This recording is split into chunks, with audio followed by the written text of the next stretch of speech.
Welcome to the Finance Committee meeting for the Town of Walpole for the 5th of September, 2024. We have a quorum. Let's get started. 7:03 in the evening. Going to introduce the new people? Sure.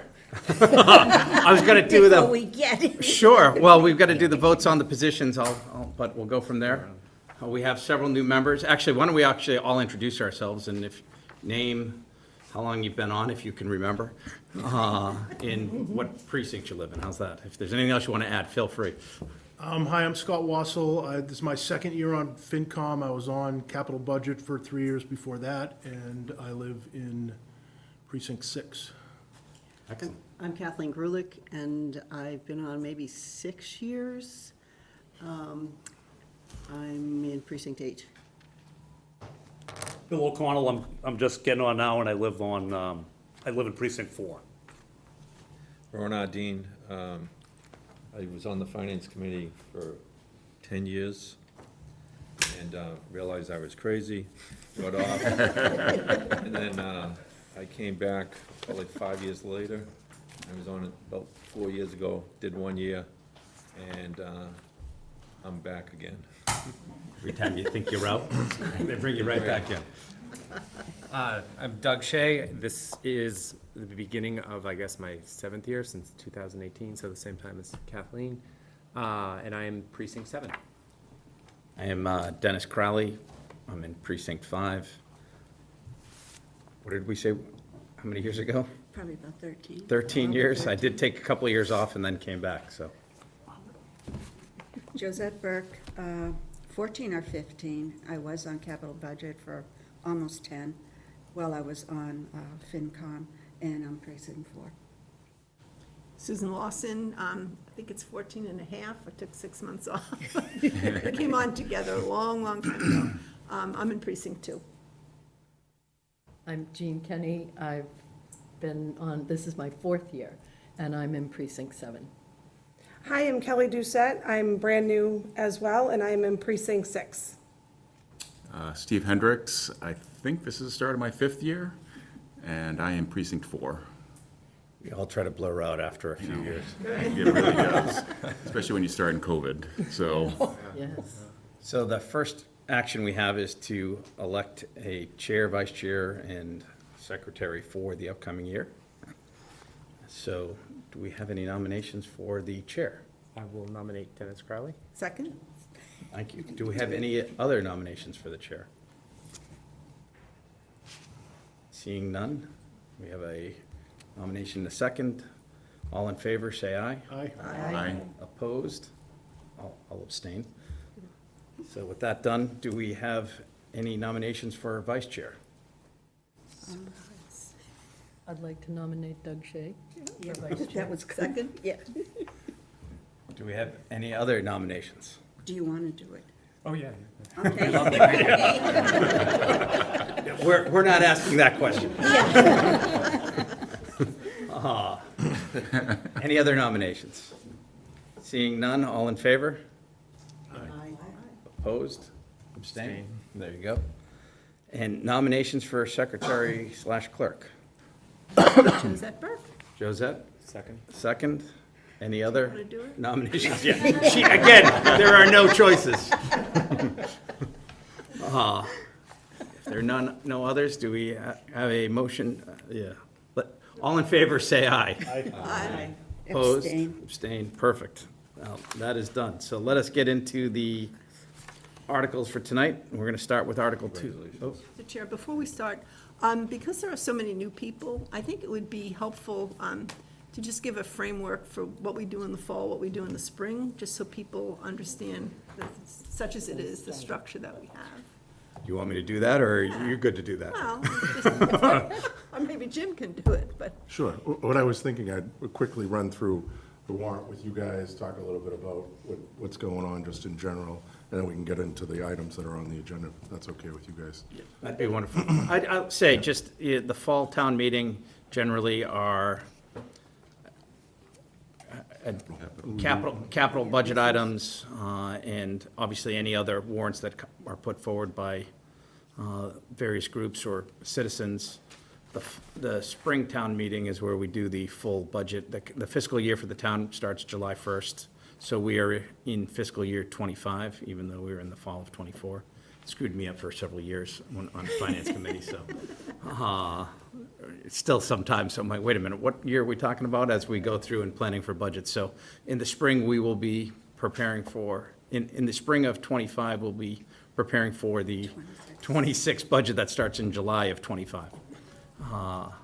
So, and there'll be a lot of details. What we've been doing over the last few years is holding meetings in November with the school committee and the select board and with the town, various departments, to talk about what their plans are for the budget. Traditionally, people would come in, budgets had been set for months ahead of time, and felt like we were saying, hey, next year you should do this. And then we'd get back, and the following year, we'd be like, oh yeah, didn't we say that last year? We should do this. So we started doing it in November, and I think, I see nods from the audience out there, so I think it's been successful in coordinating, getting all the various committees aligned, and has helped to make the spring meetings a lot faster. What did I miss? So, just in general, this is one of the first town meetings in a while we haven't had to address any zoning issues. There's no zoning bylaws on there to be changed. I expect that will probably change in the spring. I think we'll have a fair amount of zoning articles, specifically the accessory dwelling or in-law units. The governor signed a new law in effect that's going to make some changes in the spring. It's going to require us to once again address that. They've allowed more housing, so it's more, we made some changes within the last year to our accessory dwelling or in-law bylaw. It's even more to the left of what we addressed and allowed, so we're going to need to accept that and get that up to speed. I'm still working with KP Law and the building commissioner as to what that's going to be, and I think Patrick Duchesne's and Jim Crowley also have some other changes they're looking to propose. I know the zoning rewrite committee is meeting, and they're pretty active, so we'll probably have a busy spring as far as zoning is concerned. In regards to this town meeting warrant, it looks short on paper. It's only 12 articles, but we were able to condense a lot of the capital articles down into basically 2 articles. We have a capital regular where it's non-borrowing items. It only requires a majority vote. The funding sources include free cash, overlay, water retained earnings, and a few other sources that are listed out. So we combined everything into 2 articles there. We also have the school renovation addition on there for the high school. That's going to be the most amount of borrowing we've done outside of an override in my 20-plus years here in Walpole, I think probably maybe ever. It's going to be, I think it's about a $36 million article, and we're going to be able to fund these renovations, additions. We're going to be able to do all the priorities that the school committee set, including the alternates, the 3 alternates that were included within the budget that was identified and we've been working on for 2 years now. So I'm really pleased on that one. We have some personnel bylaws that need to be updated. As you might recall, 2 years ago, the select board took over as the personnel board. They've made changes to the salary schedule. We're looking to update some of the personnel bylaws. I'll take you through that in just a few minutes. Some of the FY25 budget adjustments, DPW contract, more funds towards OPEB, more funds towards stabilization, more funds towards capital stabilization, setting up a facility stabilization article, and addressing some of the opioid funds that closed out to free cash last year. So it looks short with just 12 articles, which is great, but there's a lot that's going to be addressed there. Wonderful. Any questions for Jim on that general part? You should tell them. It's overwhelming at first. This is a huge learning curve, so don't be intimidated by it. Just take a breath and go with the flow, and you'll be fine. You're looking at me, Josette, when you say that. 7 years later, we're still trying to get you there. I'm getting there. I was gonna say, Jim, you know, the one thing when I remember first coming, overlay, free cash, you know, some of the various funding sources, maybe just a quick high-level view of what those are, yeah. Sure. Free cash, So sounds Anywhere great. to less. I did cover that in the memo, but what free Yeah. cash is, it's basically a combination of budgets, what we've closed out for the year. So if we have insurance budget, we may have about $500,000 left at the end of the year because we do budget for an extra 20 to 30 individuals to come on our plan. Sometimes they come on, sometimes they don't. Whatever's left over closes out at the end of the year. Any overtime money that the police, fire, DPW doesn't use, that closes out. The local receipts, we estimate the local receipts about 18 months in advance of when they have your 10-year averages on those items, and we try to be conservative on that, because if we're not conservative, we over budget, and then we'll have to go back and make some adjustments. And I'm really proud that we haven't had to do that ever in my tenure here as the assistant and as the town administrator. But it's more or less the extra money that comes in building permits, the extra funds that may come in investment income, which the last few years have been really good because, as you know, the interest rate's very high. We borrowed for the middle school project almost, I believe it was about $70 million in 2 different phases. So we've actually banked those funds, and we've been collecting interest on that. So that's just a few items that make it up. And every year I'm always asked, well, what exactly makes it up? So it's specifically listed in the memo that I sent out earlier this week.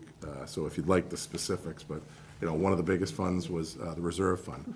We didn't have to touch this past year. That closed out with 375. We also closed out with 319 in snow and ice. So it's a variety, probably close to almost probably 30 different items that make up that, probably more. So if you're okay, Mr. Chair, I'll get into Article 2. Yeah. Okay. We have Ask one a question question. about well, first of all, I really I've never seen this display before. I really like it. It's great. Great.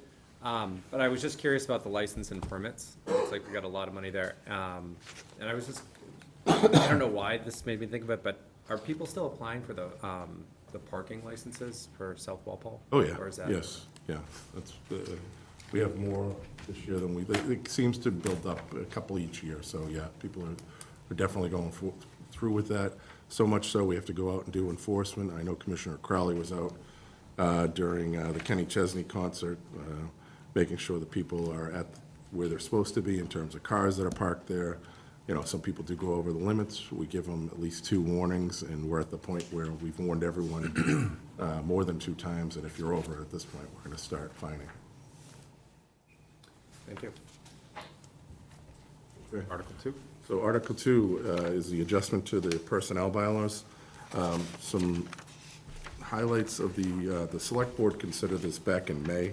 In your packet, you'll find a memo dated May 9th, 2024 to the Select Board. Identified, with the help of Patrick Shield, our Assistant TA, and Christine Brown, our HR Administrator, we identified some areas that needed to be updated. Specifically, we updated the drug-free workplace policy. We're looking to update the comp time policy. Specifically, we're looking to update the comp time policy because last year when we adjusted the salary schedule, we eliminated there was one category that didn't have any employees in that line, one category that had the chiefs, myself was in one separate category, so we just more or less condensed it down, and it threw off the grades, the P1. So earlier, or was it yesterday, I included a chart that kind of showed you where the split was with that one and why we're doing it, why we're suggesting it here. An update for the longevity, increase that by about $50 to bring it in line with what some of the surrounding towns and area unions have. Overall, that's an impact of about $2,300 to the entire town budget. Updated, including the day after Thanksgiving as a recognized holiday. Currently, clerical union, DPW, and library all have that in their contracts. We did a survey of surrounding towns. I'd say 2/3 of them have that closed, and we're just looking to remain competitive with our employees and make sure we give them a little bit more incentive there. For the most part, this building is closed on the day after Thanksgiving, and people just generally take personal time or vacation time for those. It's 4 hours, so we're just looking to do something there. Personal time, add 1 day to the number of personal days for non-union. Vacation at the 6 months mark. Currently, our bylaws don't allow for, if you're here, if you're a new employee, you can't take any time technically. I do allow them to borrow against their future time. This just allows them to take 1 week They get a total of 2 weeks when they're in the first year, so they'll have 1 week left the rest of the year. Updating the bereavement leave policy, we found a really well-written one with the town of Westwood, and we borrowed a lot of the language from their policy, and the residency requirement for public safety department heads. Currently, it requires the town to, the public safety department heads to live in a Walpole or a contiguous town. We're just looking to add the language, the select board may vote to waive this residency requirement. As for the both chiefs, it doesn't apply, but I think wise to make that move, allows the selectmen a leniency on that one, so. Take any questions you may have. Any questions? Josette? Not to start a big discourse on this, but the drug-free workplace, does the town have everybody tested? How does that work? When you're hired as an employee here, you Yes. come in, you take a drug test. And that's it? Yeah. For the rest, for the Unless you duration? are covered by a CDL, and then CDL, that's federally mandated, and we're required to provide testing every few months, Rick, or every quarter? They come in, pick a bunch of random names who have CDL licenses. But that's it. That's it. Thank you. Bill, do you have a Yeah, question? yeah, through you, Mr. Chairman. Mr. Administrator, just the sick leave buyback, what is it now? And I understand it's just for non-union employees, but it's a max of, what, 3,500? 3,500, yep. All right. And is there anything now? No, Do they have it's anything now? currently 3,500. All right, and can they accrue each year? Can they just carry over each year? Or? They carry over each year to a maximum of, do you remember? 1,600, I think. 1,600, 1,400, something like that, yeah. Thank you, thanks. Other questions? Got questions about the drug policy. I'm curious, I'm looking at page 9 of the handout, and under item 3, it talks about the employer reserves the right to search handbags, containers, and whatnot. I'm curious who does that search? Is that like it's the employer, but is that like town hall? Do you call in the police? Just Fortunately, in my time here, we haven't had to do that. But if it came to that point, I would certainly get the police involved. I also have town council involved, because I wouldn't want to infringe on anyone's rights. And then a second question about, so at the bottom of section 3, it talks about refusal to cooperate may be treated as insubordination. But then in number 4, it also talks about employees being tested if the employer thinks they're impaired. But it doesn't talk about what happens if they refuse any testing in that one. And I wasn't sure if there should be something, I can think actually one time when we did have an employee refuse and sent the person home. We had a disciplinary at a later date. They actually came forward and admitted, yeah, I'm on a prescription drug, it's prescribed. We addressed it. Obviously, you can't be taking those type of pills, operating heavy machinery, but that's what led to it. but it's not an issue if they refuse, you just, If they refuse and we have reason to suspect, just, send you home, or we're not gonna have you operate a piece, drive home, we'll drive you home or something like that. thank you. Other questions? Comments, thoughts? Seeing none, do we have a motion on Article 2? Make a motion to approve Article 2. Do we have a second? Second. Scott? All in favor, say aye. Aye. Anyone opposed? Abstain? And I didn't do the count ahead of time, so 1, 2, 3, 7, 8, 9, 10, 11. Did you get 11? I got 11. Good, thank you. Last year, I forgot to count myself, so I'm going to make it 11-0. Mr. Chairman, I know we voted, but if I could ask a question, the Administrator, the Quinn bill parity and that's what is that the sick time buyback? No, the Quinn bill is the education. No, I know, what does that mean for non-union personnel? So, for example, we treat, in the police department, we treat the non-union people, the 5 who are covered, the 4 who are covered by this, just the same as they get their, it's formerly the Quinn bill, which was the education incentive that Governor Deval did some 9C cuts many years ago and took out. Right. But we actually negotiated that with the police union years ago. They they allowed us to withdraw from civil service. So if you're not in the union, you still get that benefit. Okay, yeah, so, and that's new No, that's been the practice. When's it going to go away? for non-union employees? Yes. Okay, Yeah, all right, thanks. Article 3? sure. So Article 3 is the in-year budget adjustment. And we held off on going full force with the school, with the maximum, with the amount requested by the school department. One, we didn't have the funds available, but two, we had a good sense that the state budget was going to come through. I'm glad we held off because the number changed, I think, 4 times. And actually, the number that was released in July initially to us, instead of 694,000, I think it was like 407. So that they kept changing their number. So the final number we came out with was an additional $694,000 with the 66-34 split. That means 458 goes to the school department and 235 goes to the town side. What I'm recommending is $70,980 go into the reserve fund. Current balance in that fund is $467,977. And $25,000 go towards the building maintenance account. Don Anderson recently let Rick and I know that he's going to be retiring in December. We're in the process of conducting interviews for Don's replacement. The hope is we are able to hire someone in September, have 3-4 months overlap time with Don, because there's a whole wealth of knowledge that he has in taking care of, it's about at least 24 buildings, 12 employees report to him, so get some overlap there. So I'm looking to put some money in building maintenance. And then $70,000 into the police and fire budgets to ensure there's adequate staffing levels. More or less put that $70,000 in each of their overtime accounts. With the Summer Street project is coming online, they're going to be phasing that in. We also have the Gilmore's project. We have Renmar, that's 106 units coming on.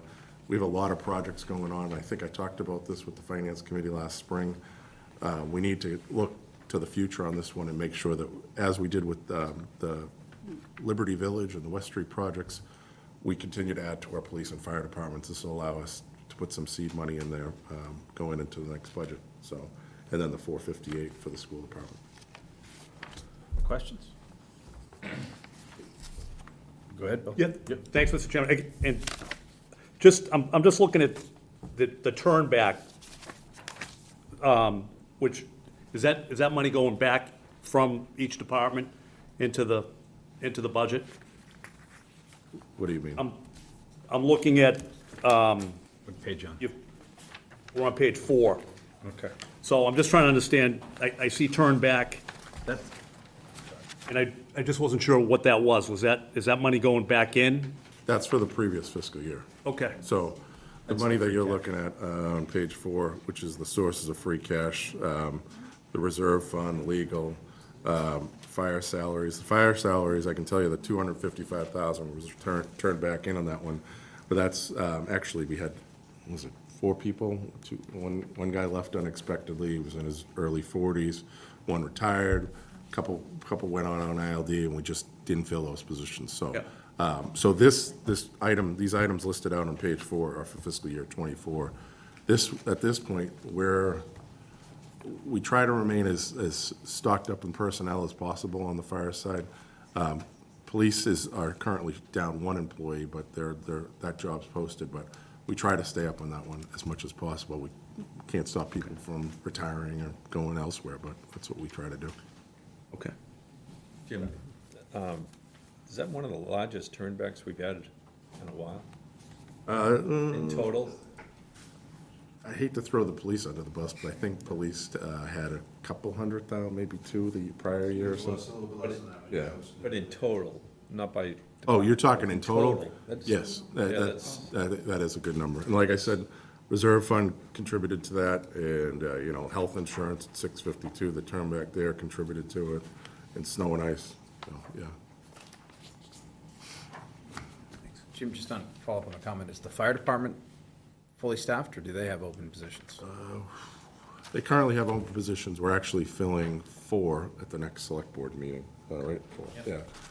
And we're still, tell you, when the deputy started, the assistant chief started too, it was pretty easy to find a firefighter, but now it's every community in Norfolk County and across the state are competing for the same people. It's a limited hiring pool, same with the police department.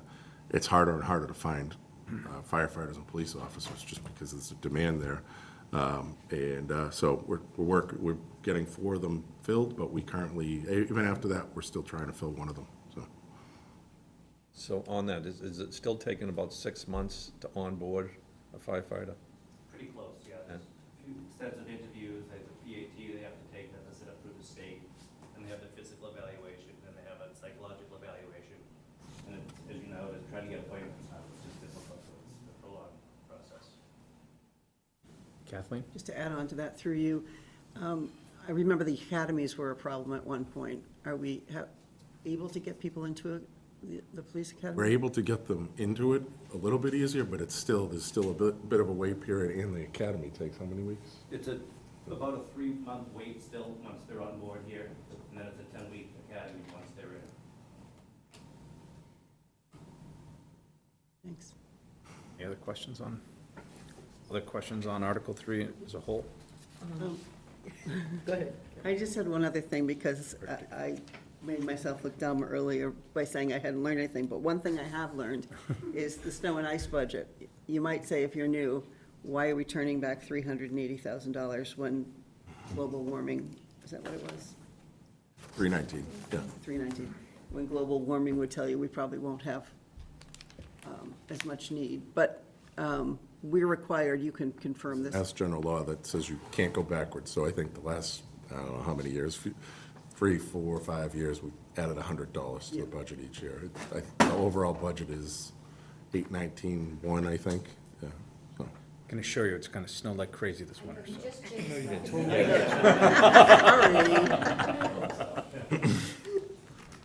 Excellent. Other questions? Yes. Yeah, I Jim. know, through you to Jim and the school department, at the conclusion of the town meeting in the spring, the school department and the town had a gap. And that was 200 to 300 plus thousand? 520, okay. So with the addition of $458,078, can you explain where how the gap is being met and what you're using those funds for? So the remaining gap is $62,000, difference between town administrator and what our budget need was. This summer, late in the game, we had a teacher resign at the high school, a position that we've had for many years. We decided not to rehire him for that position. Obviously, it's a loss of offerings to students, but given this situation, that's kind of a pretty much direct offset to the $62,000. Okay, so this 458,000 will just eliminate up to the 62,000, which has then been addressed by attrition. Correct. Okay. Just one other note on that, condensing things down, also included as part of that the motion for Article 2 here, Article 3, it's going to be the Medicaid funds, which is $358, the student parking fees, $32,000, and the McKinney-Vento at $19,193. And I make note of that on page 2 here, but just, that used to be a separate standalone article, but I checked with town council, we're able to merge it in there. It'll be identified in the main motion. So those funds, which is collected by the school department, and I don't know how long, for my whole time here, it's always gone back to it closes out to free cash, and then it goes back to the school department. Any other questions on Article 3? Yeah. Just a quick question through you to the school department. So what offering is being eliminated as a result of not hiring behind that teacher? Don't know off the top of my head which position. English teachers. Thank you. There's no other questions? Do we have a motion? Make a motion for favorable action on Article 3. I need to say the amount of $609,058. Second? Sorry. Or, no, I wasn't sure if I screwed up the number. You got it. You got it. All in favor? Aye. Anyone opposed? Abstain? 1100. Article 4? Sure. Article 4 is the DPW union contract, which expired on July 1st, 2023. We've had some extended negotiations. We actually reached an agreement just before the last town meeting, but it was too late. The town charter requires that we have it in town meeting's hands, I think, 10 days before, and we just weren't going to make it, and they understood that. So we agreed to those terms back in the spring with COLA increases of 2, 3.25, and 4.5. So we'll have to do some retroactive pay to DPW employees under this contract if and when it's approved by town meeting. Some really minor changes to the agreement in terms of language, which is listed out for you, and looking for recommend favorable action on that one. Any questions on Article 4? Did the select board vote on that? Yes, yeah, they had to ratify the MOA, so yes, Assuming it was unanimous, or, it was. thank you. Seeing no other questions, do we have a motion? Make a motion for favorable action on Article 4. Second. Susan? Second. All in favor? Aye. Aye. Opposed? Abstained. 1100. Article 5, OPEB. Sure, so recommending, Mr. Chairman, one second. Could we take 6 first? sure. I just, out of order, because a motion that I might want to make deals with 5 and 6, Sure. if that's, Does anyone have any objections or concerns? No? Sure. So if you're okay, I'll just talk about the 3 stabilization articles, and then we can hop back. So Article 6, 7, 8 address the stabilization funds. Currently, the town has 2 stabilization funds, the longstanding regular stabilization fund, which has a balance of $11,978,156. It's been a target of mine, and the Finance Committee has shared this goal of maintaining a 10%, at least a 10% balance in that account of our operating budget. And this will just continue to allow us to be there. And Article 7's the capital stabilization budget, which is currently at $6.8 million. A portion of that, I believe it's $5.9 million, is likely going to go towards the high school project. I'm holding this because the budget's broken down in here. So just continuing to contribute to that. And then Article 8 is the facilities capital stabilization account, and that's looking to establish a new stabilization account, which will allow us to address the capital needs in the various buildings as they come up, but most specifically, the Johnson Middle School. We currently have an agreement in place that's a 10-year agreement with multiple 5-year options for the Bi-County Collaborative and the Education Collaborative. We're landlords, and we're taking in just about $1 million a year on on that school, and it goes up, I think, 2-3%, depending on what year. One year, I think it's 4% for the next 10+ years. So I'm looking to put some money aside there in case a boiler breaks down. We don't need to come and hit the regular stabilization account up. Just continue to put money aside to address any windows. That building had a new roof within the last 5 years or so, so just putting money aside for that. So questions on the stabilization articles? Go right ahead.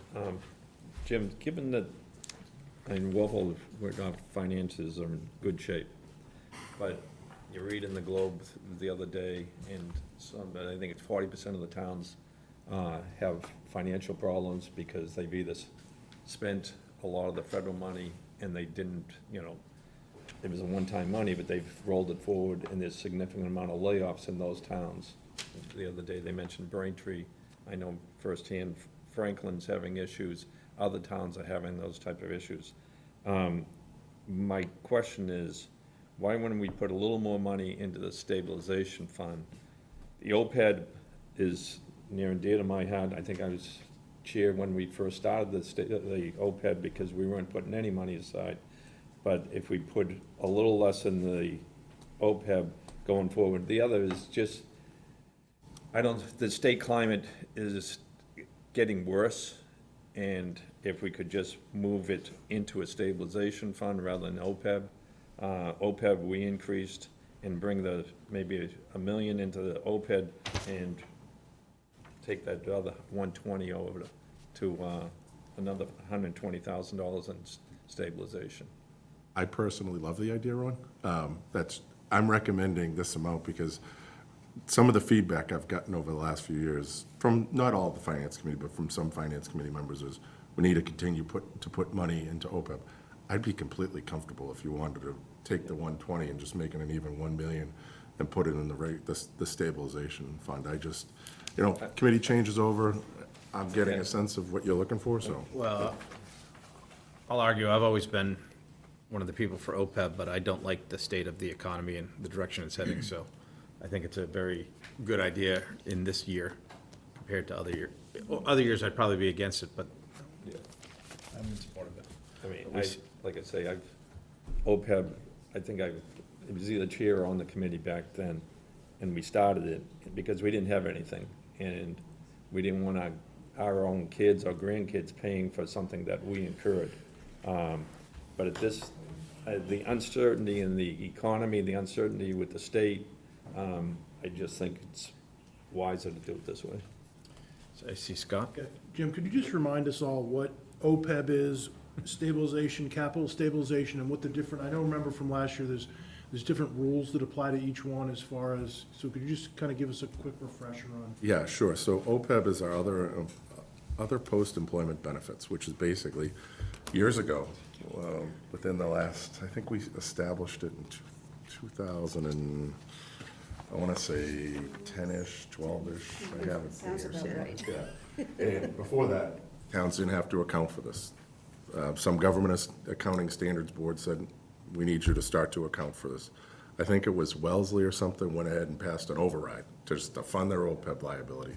We didn't do that. We started putting $100,000 aside.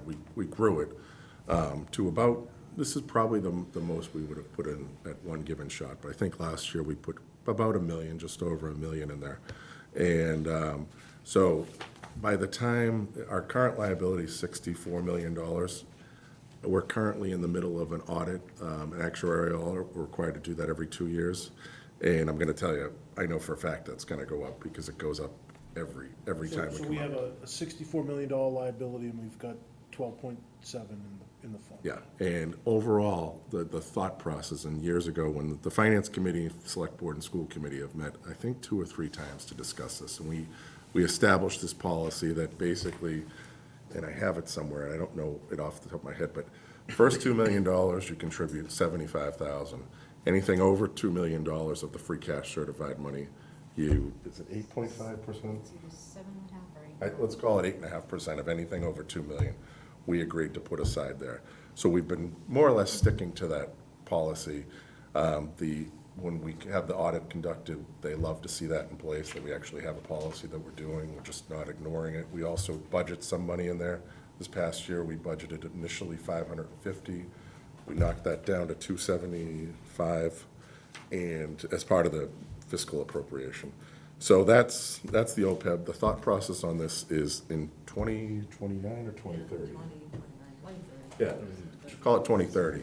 We're going to have, the retirement board has told us they're still on track to be fully funded. We've conservatively estimated that will free up about $4.2 million, likely more, each year. And I think this past year, we're close to $7 million in our retirement appropriation that we have to hand over to Norfolk County Retirement. So when the thought process on that one is, a good portion of that will, once 2030 hits, go towards OPEB.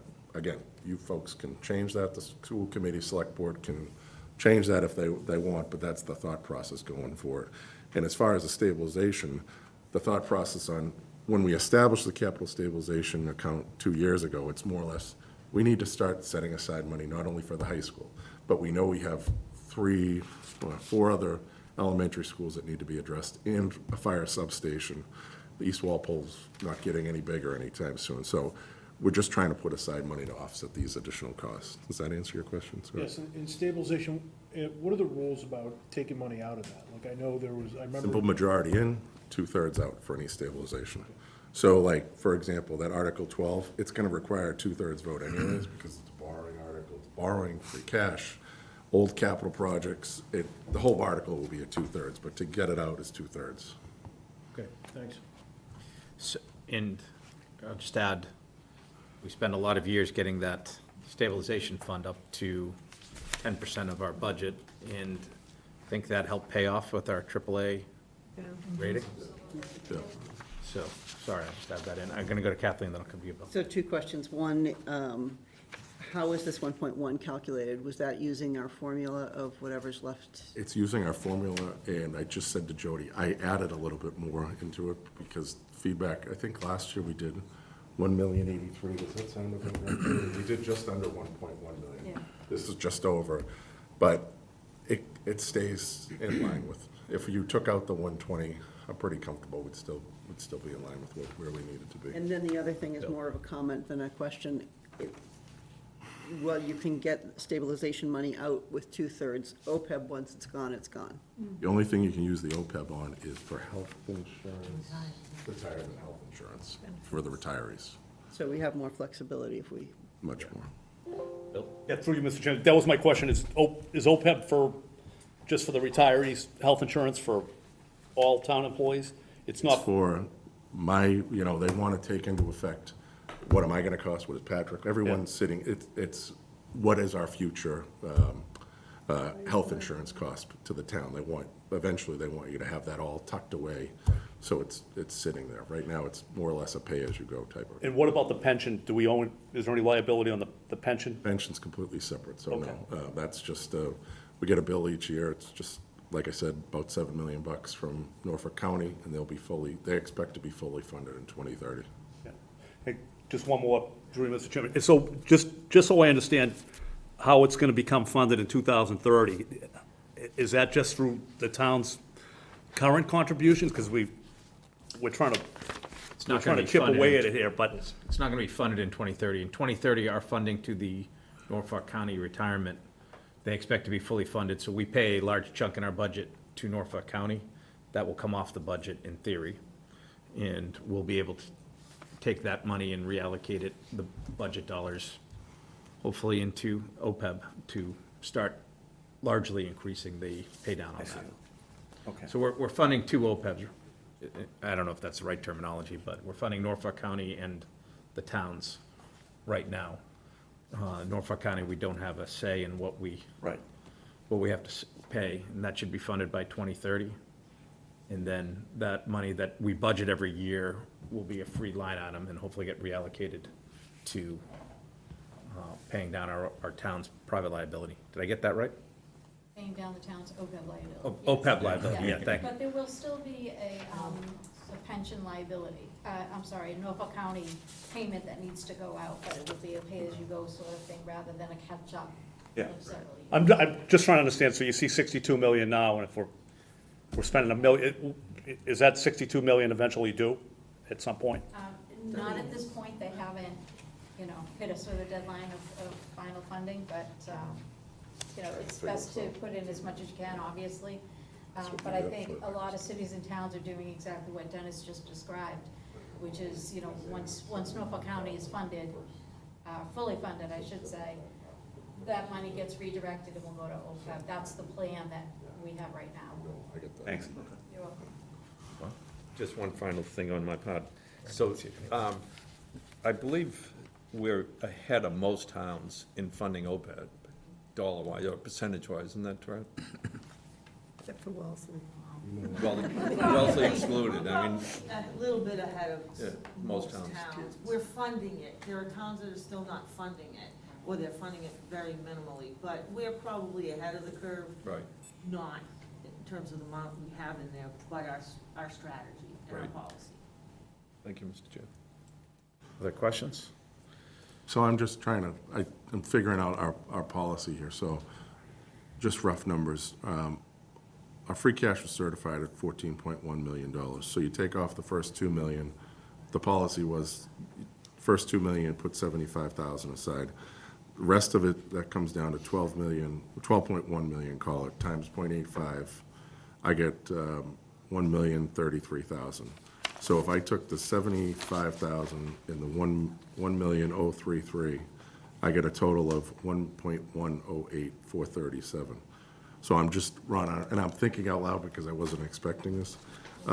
If you're looking to put 100,000 in free cash into the stabilization fund, I have an extra 500,000 set aside for the high school project. The budget's looking good, but I'd like to keep some of it in there, so instead of carrying 500 for Article 12, which I don't think we're gonna need, but I wanna reserve that until the last minute town meeting if something comes in. So if I carried 400 in there, I'd still have the buffer. So you could go, if you went 110,000, does this make sense? Again, I'm thinking as I'm walking through this with you guys. So if you add 110,000 of free cash into the stabilization and leave the OPEB at 1,110,000, that still would meet our policy. Would you be okay with that? That's fine with me. I just wanted to bump up stabilization. I figured the OPEB was a little more richly funded than stabilization. Could you repeat the numbers again, please? Numbers I have a little different than what Jim, but essentially leaving the OPEB at the 1120, Jim? So what I just changed my recommendation to is make OPEB 1,110,000. Okay. Take Article 6, make that an even, let's call it 500,000. That'll still allow us to have the money, if something comes up with the high school project, I'll have enough money there. Again, I don't anticipate it. Worst case, that extra money will close out to free cash next year. So Article 5 would be 1,110,000, and Article 6, the recommended would be 500,000. That's my proposal. And then that balances because you're gonna take it out of 12? Yeah, because, and I'll get to free cash after this one, but we'll still be okay with free cash. So, listening here, I felt like we ended up talking about Article 5, 6, 7, and 8 all in one. Do we have questions or discussion on Article 5? Because what I would like to do is actually have a motion on Article 5 to start, and then we can just kind of flow from there if everyone's comfortable with that. Are there any other questions, discussion on Article 5? So we need a motion to change, or no? No, that's because- just my recommendation. Okay, so. Yeah. all right. So what I would be asking for is a motion for favorable action for Article 5 in the funding amount of $1,110,000 from So- free cash. Yes. So moved. Second, Kathleen. So, Amending the motion? What do you do? His You're motion amending? is never Yeah. the motion. It's I'm just sorry, yeah, his- yeah, yeah, Kathleen, right? We're making a motion. yeah. Are there any questions on that? Just making sure. Otherwise, do we have, all those in favor, say aye. Aye. Anyone opposed? Abstain. I just wanna make sure we keep it in our head that we're not balanced yet. Yeah, no, that's exactly. That's why we're gonna keep moving fast, because, go from there. So then, Article 6, I'd be looking for a motion for favorable action for the amount of $500,000 from free cash. So moved. Second. And Josette. Any questions on that? Seeing none, all those in favor say aye. Aye. Opposed, abstain? And Jim, we still need to recover okay. 100,000 out of, No, what I'll do is keep going, and then I'll kind of explain the free cash. He's a work in We're on a process. need-to-know basis. so I'm looking for a motion on Article 7 in the amount of $850,000 from free cash. So moved. Second? Kathleen, Susan, all in favor, say aye. Aye. Aye. Opposed, abstain? Article 8 would be a motion for favorable action in the amount of $450,000 from free cash. No, I just have one question. Oh, sorry. Jim, Yes. does this require 2/3? Town meeting? Which article is that? 8. The new one? I'm trying to think if it requires 2/3 to establish it. when I sent town council the motions, no offense, I already drafted the motions for all this, and I sent it to her, and she didn't flag it as a 2/3 vote. Usually she'll flag it majority, 2/3, and I had majority underneath it, so I don't think so. Okay. Yeah. Because when we created the capital stabilization, was that 2 years ago? 3 years ago? Yeah. think so, yeah. 4 years ago? Yeah, no, I don't think it was 4 years ago, I think it was 2 years ago. Yeah. So, I think that when just to create it was the majority. Or- I don't remember it standing out at the time as an issue, so. And that's a 2/3? It's, I think to create the fund, because this is a brand-new fund. Right. She so they didn't have to flag approve it, the fund. so I'm assuming, I'll check with her, but I'm assuming it's a majority to create it and to put it in, to put the money Take in. it out. Yeah. Taking it out. Take it out, Two-thirds. it's 2/3. Always a 2/3. Yeah. All right, so looking for motion favorable action on Article 8 for $450,000 from free cash? Let's be sure that's the number. Is it That is the 450? number, right? What's that? 450? 450,000? 450, yep. So moved. Thank you. Second. Okay, Jean? Gene, That's a, all in favor, say aye. Aye. Opposed, abstain? 11-0-0. Yeah. I'm fine. So into Article 11. So Patrick's I'm gonna hand out the free cash spreadsheet. So I just did it in live time, so he's gonna print it for me, just so you can see where everything is after that change, but we're fine. Just make note that Jim said hand out the sheet, not the free cash. 30 pages. I thought this was going to be a good meeting. So we're on to Article 11, the opioid settlement funds. Sure, so just some background on this one. Back in 2000, it was pre-COVID, I want to say it was like 2018-19, we joined a nationwide lawsuit against the various pharmacies and large, it was a nationwide lawsuit. And obviously, they found in favor of the people who were bringing suit. And Walpole's set to get, I think I listed it out here, a few $100,000. We received our first payment prior to the close of the last fiscal year, and there were no guidelines issued. We weren't really sure what to do with it. So it closed out to free cash. We set it aside as part of the free cash and just kind of said opioid fund settlement. Now the DOR has come out with some guidelines, rules and regulations as far as we get that money in, we have about 200-ish in that account now. They've said you need to put in a revolving fund. It needs to be specifically used for assisting, people who have opioid addictions and preventative measures to put in there. So we have that money parked aside. We just need to bring this small amount over that was closed out to free cash. So that's 131, 237. So any questions? I have Melissa here to kind of talk about, if you have any questions, what are we thinking of doing with some of these funds? And it's going to go to good use. Sue raised her hand first. Okay.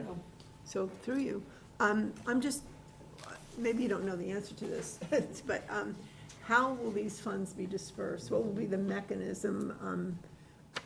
Obviously, it's for people who, are dealing with opioid addiction, but what's the mechanism by which these people will access the funds? How are you? Hi. So, it would be under the health department, so as most of you know, we do have a robust Walpole Prevention Coalition that started back in 2013. So we will be working with the coalition on this, and the coalition is comprised of parents that are involved, the police department, school department staff, so a group effort with that. We also work with the Norfolk County 8 region, which is comprised of Canton, Dedham, Milton, Norwood, Wellesley, Weston, and Walpole. And we meet monthly, and we actually come up with ideas on how we can spend the funds, and that's with health departments. So currently, we've only spent $10,000 of the funds, and that was to hire a consultant to work to apply for the Drug-Free Communities Grant, which we're actually awarded it today, which is amazing. And then we are looking to work with Riverside to get a recovery coach to work with the social worker that's currently in the police department. Another component, obviously, of the opioid addiction is mental health component. So we do currently have interface recovery resource, which we've had for the town for the last 3 or 4 years. So potentially some of the funds could be used to offset that because it is a big ticket item. I'm trying to think of what else. We did do the Metro West survey for the schools this past year. So even taking that and dissecting the data and seeing where the needs are there. So working with all ages, so doing an upstream prevention, obviously, working with the youth, but then also working with those that are potentially battling with this issue that could use the assistance. And then also tapping into the resources that are already throughout the community now. But again, very early stages, so it's definitely a work in progress. Thank you. Jean, did you? That was essentially the question I was going to ask, but to sort of follow up, can you also use these funds to support the police department when they go out for mental health or drug addiction issues?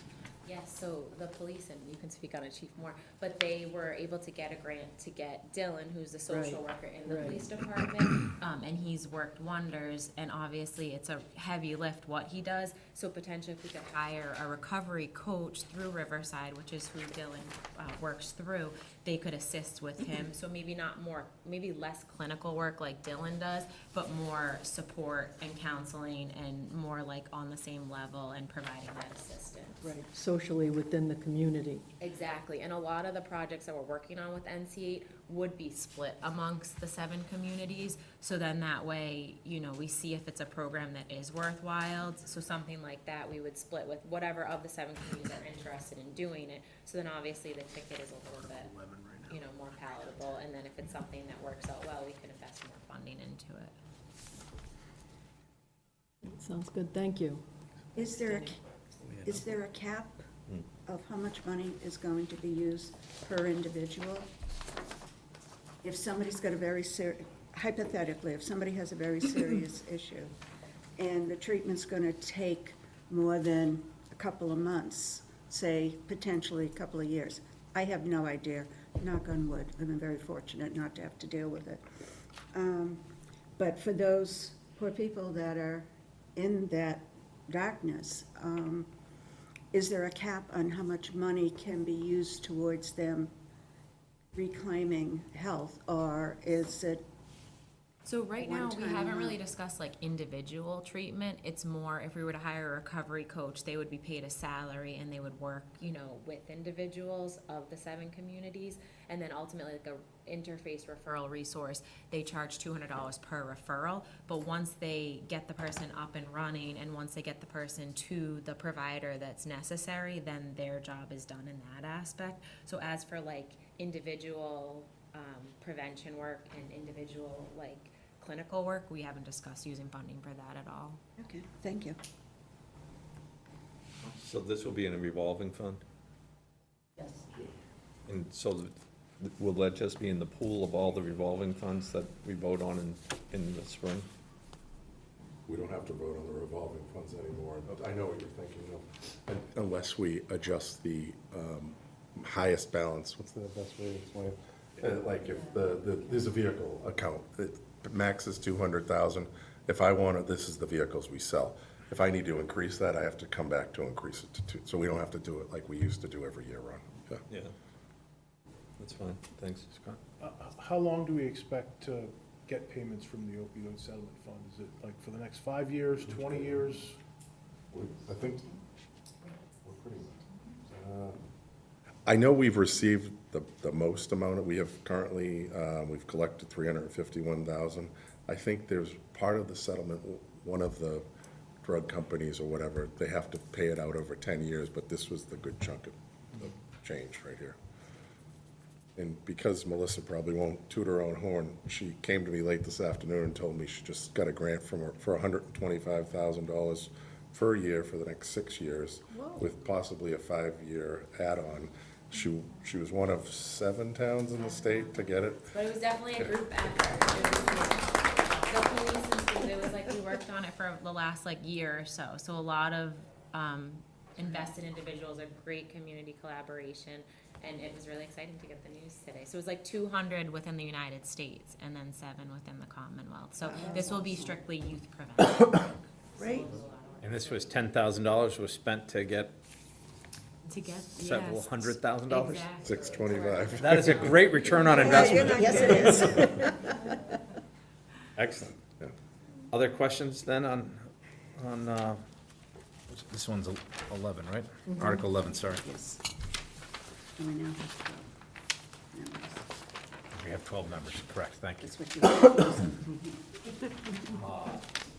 I'll make a motion for favorable action on Article 11 or 12 or 11. Second. Yeah, I got screwed up there. Who said second? Jean. Okay. Thank you. All in favor, say aye. Aye. Opposed, abstain? None?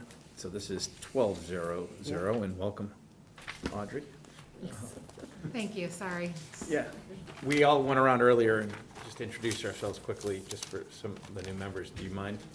Hi, Audrey Grace, she, her. I think this is my second year on this committe. I think it's your third. Third year? Yeah. Third year. See, it all blends.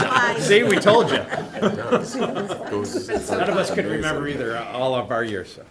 Yeah, well, I'm happy to be back for the fall, so sorry I'm late. Back to school. So, Mr. Chair, what I handed out prior, just a few minutes ago, this sheet updating, Patrick ran down and got the copies out here. So with the change, we're in really good shape because I had carried extra money into the Springtown meeting 2025, so it just reduced it down to 102. So I'm still comfortable with all of these numbers. We're still carrying the 500,000 for the Walpole High School. If something comes up just before town meeting, it gives us a buffer there. So we're good to go on that one. Okay. Ron, good call. Okay. Thank you. And just one last thing, I know Denny's not gonna be at the next meeting, and I just wanted to briefly run through this memo I sent out late in the day, just, Ed Fosberg will be here to run through the capital items, I'm not gonna get into that, but, the high school project here, a lot of time and effort has gone into this thing, it goes all the way back to 2018 when we submitted our SOI to the state, to be considered for this project.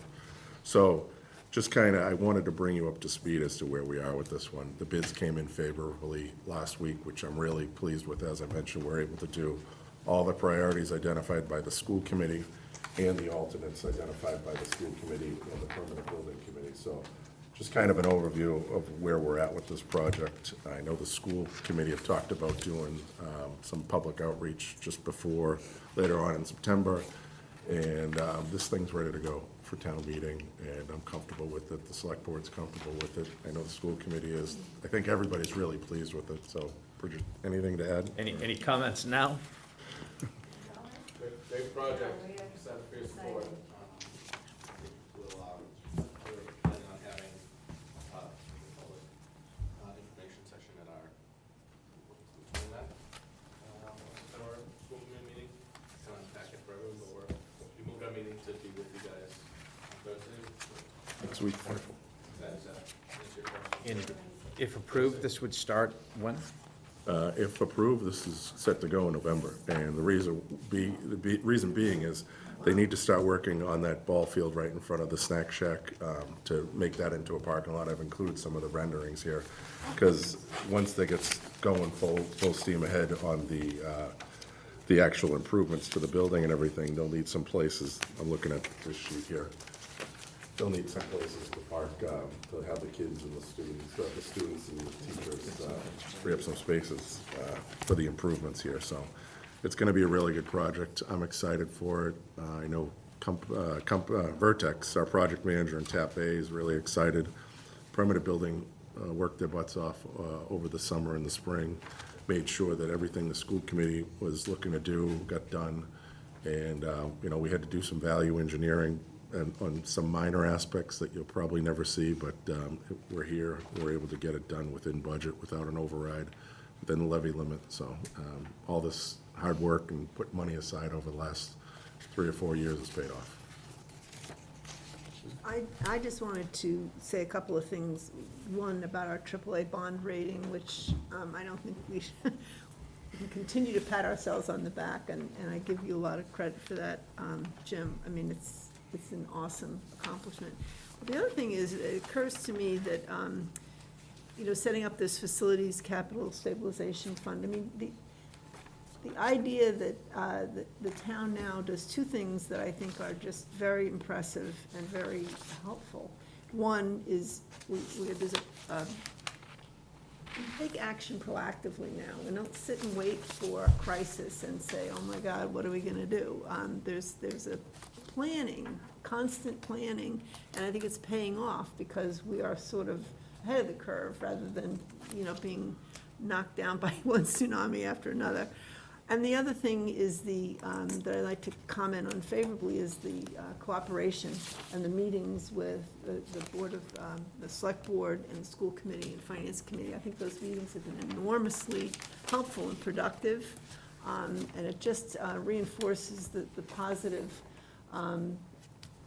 positive energy in the town. And so I just couldn't be more thrilled with where we are, given where we've come from, for those of us who remember, so. You're 100%. So if you're a sixth grader right now in the new middle school, you're gonna have a nice run all the way through high school graduation? That's the thing, it's beautiful middle school, and then they go to the high school, so we've got to keep this going. Pressure's on. Yeah. We'll all be able to come in once we get the parking lot done, we have the ribbon cutting, and then we'll get everybody in. Perfect. A lot of hard work. You just feel sorry for the kids that were in the middle school the last couple of years in the renovation, then they're going to the high school. Yeah, you're right, I didn't think about that. I know firsthand, my son was into high school when they started, and his youngest sister was 5 years old, and he says, I've had to put up this for 4 years, that's banging and everything, and you're gonna get the benefit, all of us. Yes. That's a really good point. The eighth graders are the ones, or the Yes. freshmen, I guess, right now, yeah. But Yeah. Sorry, Jean, go ahead. No, that's fine. I just wanted to make a comment as well, and you can also comment on the new Walpole Middle School that has been proceeding on time, on budget, under budget, with all of the additional pieces that were requested, then taken out, and then put back in. I was one of the families whose children went through the old high school, and then when we finally, after multiple efforts, had an override, even, I can remember bringing people through the stairs that were bent like this with cracked walls, and people in the community saying, I don't see anything wrong with this. And then, of course, you know, building this new renovation and addition and all of that, and having the kids really go through it. But at that point, we had to cut back so many things that we wanted to with the renovation of the high school. That's right. And I think it's wonderful that we did not have to sacrifice a great deal for the middle school. And I think it's a credit to the community Yes. that they voted for that override. So, just throwing back to history, it was a $23 million override. So we're doing, and that was just for an addition for the, you know, renovation of the high school. It only passed by less than 1% in this town. right? So you can see the change from the town. Granted, finance is a little better, more state funds, but we've come a long way. Yeah. Hopefully those state funds keep coming. Any other questions? Yeah. Anything else on the, Yeah, we're all good. Thank you. out of here in time for maybe make kickoff on Thursday night, so. We have a motion to adjourn? Make a motion to adjourn? All in favor? Nobody's